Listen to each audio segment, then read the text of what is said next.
Hello, welcome to the video for this Canon G7X Mark II, part of the PowerShot range from Canon.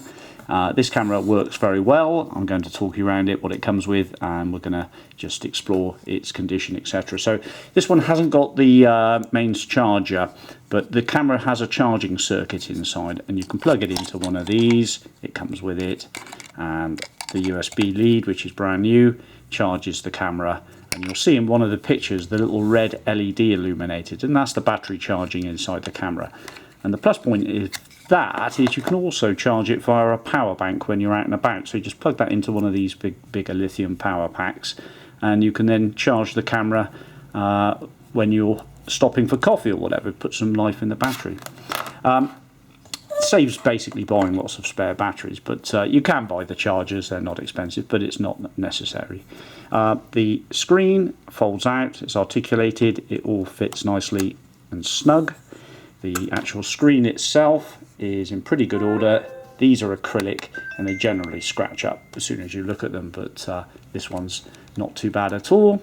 Let's just turn it on, put the menu up, and you can use the touch screen as well, and it's got one touch shot and one autofocus as well by just pressing the picture where you need it to go. So just do this.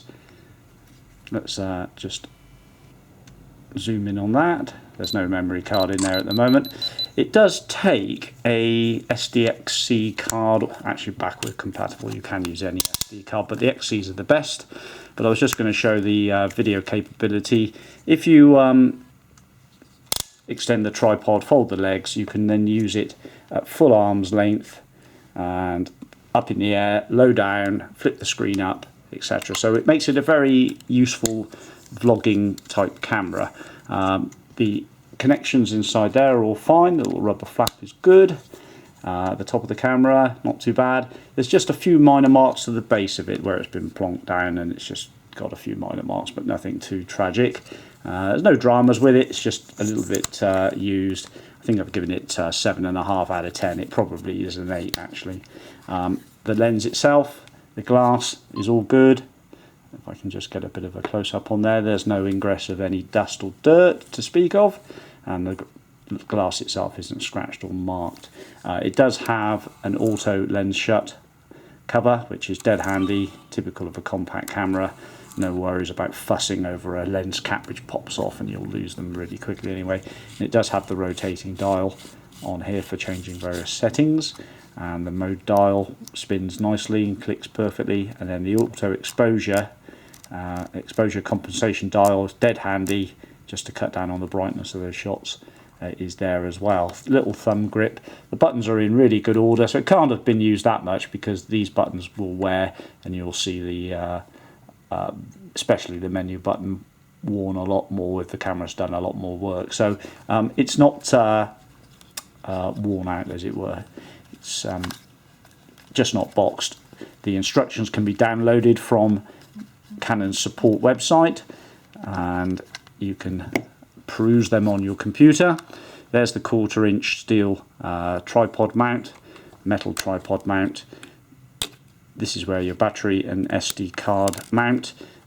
Just simply push a SD card in, something like this. This is mine. Just bonk it in there, and then you can either take it out of your computer and then leave it in there when you go out, or just simply plug the lead in and transfer the files across dead easily. There's the little switch there as well. I've forgotten what that does actually, but that's another useful feature that a lot of the reviewers bang on about. Flash switch is there. It's got like a toaster eject flash. Just push it back down. This has got Wi-Fi. It's got NFC as well, if I'm not mistaken. And I think we can just generally say, I mean, bar for a few minor marks, it's not bad at all. I think the main degradation is probably to this rotary dial, just to the lens front where it's just seen a little bit of wear there. Okay, so competent machine. I shan't try and say competent again, but if you're looking for a quality camera to take away on holiday and get that nice narrow depth of field with the 1-inch sensor that it comes with, that's about the main point. And the bright lens of f1.8 lets in plenty of light. It does macro pretty well as well. I think we'll say that's the end of it. Thanks for watching. All the bits that you see before you are included. Bye bye.